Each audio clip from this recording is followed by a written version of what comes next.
और अब बात करते हैं धर्मांतरण के जिन्न की।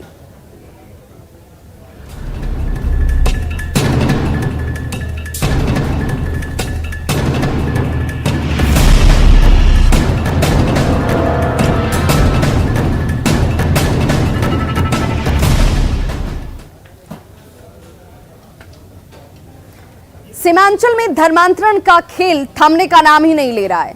नया मामला कटिहार के कोढ़ा क्षेत्र से आया, जहां 7 से 8 परिवारों ने अपना धर्म परिवर्तन कर लिया है। इन लोगों का कहना है कि इन लोगों को स्वास्थ्य संबंधी सुविधाओं से लेकर पढ़ाई लिखाई तक के आश्वासन दिए गए, जिसके बाद इन लोगों ने धर्म परिवर्तन कर लिया। ये बड़ी खबर कटिहार के कोढ़ा से, जहां धर्मांतरण करवाने वाले सभी लोग आदिवासी समुदाय के बताए जाते हैं। इन लोगों को बेहतर शिक्षा और स्वास्थ्य का लालच दिया गया था, जिसके बाद इन लोगों ने अपना धर्म परिवर्तन करा लिया। इन लोगों का ये कहना है कि मिशनरी स्कूल में बच्चों को पढ़ाई और बीमार पड़ने पर मुफ्त में इलाज का लालच दिया गया था। धर्मांतरण करवा चुके लोग अब कैमरे के सामने आकर खुलकर लालच की बात को कबूल कर रहे हैं। उनका कहना है कि इलाके में ये पूरा रैकेट सक्रिय है, जो लोगों को प्रलोभित करता है, लालच देता है और उसके बाद उनका धर्म परिवर्तन करवाया जाता है।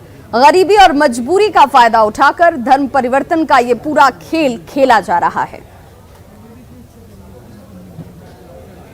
लाभ नहीं, सिर्फ जो है कि बीमारी की वजह से हम लोग कुछ पैसा नहीं है मेरे पास, कपड़ा नहीं है मेरे पास, तो जाकर वहाँ पर भर्ती हो सकते हैं। भर्ती होने के बाद हम लोग को एक पैसा नहीं लिया जाता है वहाँ से। कोई नगद पैसा सभी देता है? नहीं, कुछ नगद एक पैसा नहीं मिलता। जितना है आपको ट्रीटमेंट कर देगा, इलाज कर देगा, होगा तो आपको कपड़ा पहना देगा, लेकिन आपको पैसा नहीं देगा।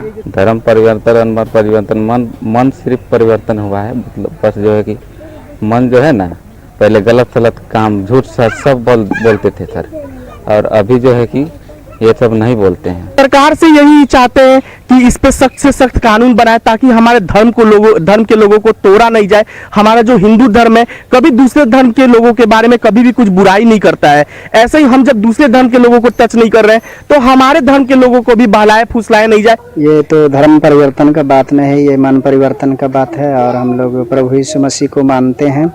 प्रभु यीशु मसीह शांति उद्धार दिया, छुटकारा दिया, तो इसीलिए मानते हैं, प्रार्थना करते हैं। बिल्कुल धर्मांतर का नियम ये है कि आप किसी भी तरह का प्रलोभन, लोभ, लालच दे करके किसी को भी अपने धर्म से अलग करके दूसरे धर्म में प्रेरित करेंगे तो यह कानूनी दृष्टि से बिल्कुल अवैध है और इस पर जो है समुचित कानूनी कार्रवाई करने का प्रावधान है।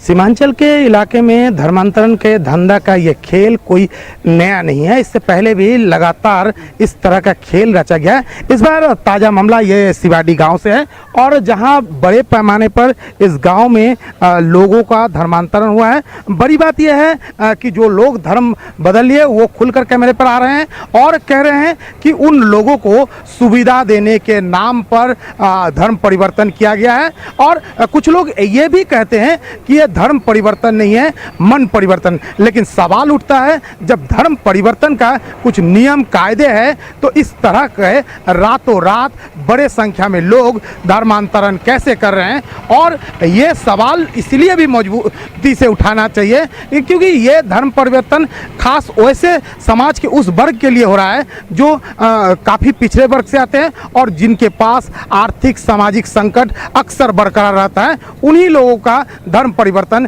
क्यों हो रहा है? सुब्रत, न्यूज़ 18 कटिहार।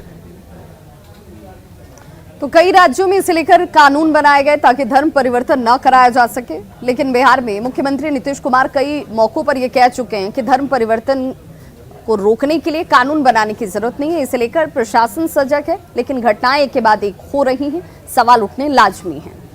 रुक करेंगे दूसरी खबर की ओर। तो आरजेडी की तरफ से 7 अगस्त को प्रतिरोध मार्च बिहार के तमाम जिला के मुख्यालयों पर निकाला जाएगा, जिसमें भ्रष्टाचार, साथ ही साथ अनियमितता को लेकर के, बेरोजगारी को लेकर, कई मुद्दों को लेकर सरकार को घेरने की कोशिश की जाएगी। लेकिन खास बात यह है कि इस बार के इनके प्रतिरोध मार्च में पोस्टर पर कांग्रेस को भी जगह दी गई है।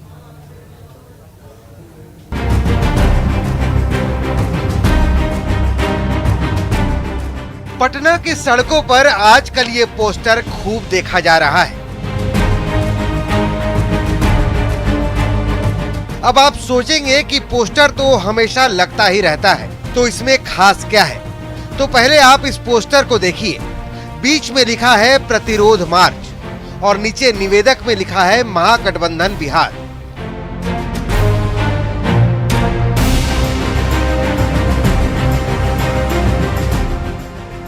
अब जरा पोस्टर में दिख रही तस्वीरों को भी देख लीजिए। बीच में बड़ी फोटो तेजस्वी यादव की है और ऊपर में सबसे बाईं तरफ लालू प्रसाद यादव और दाईं तरफ सोनिया गांधी की तस्वीर है। यानी प्रतिरोध मार्च के ही बहाने से ही काफी दिनों बाद आरजेडी के पोस्टर में कांग्रेस को जगह दी गई है। कोशिश इस बात की है कि महागठबंधन एकजुट दिखे और इसीलिए महंगाई, बेरोजगारी, भ्रष्टाचार सहित जन विरोधी मुद्दों पर जो है महागठबंधन का सभी जिला मुख्यालयों में ये प्रतिरोध मार्च निकाला जाएगा। पटना में तेजस्वी यादव खुद इस मार्च में शामिल होंगे।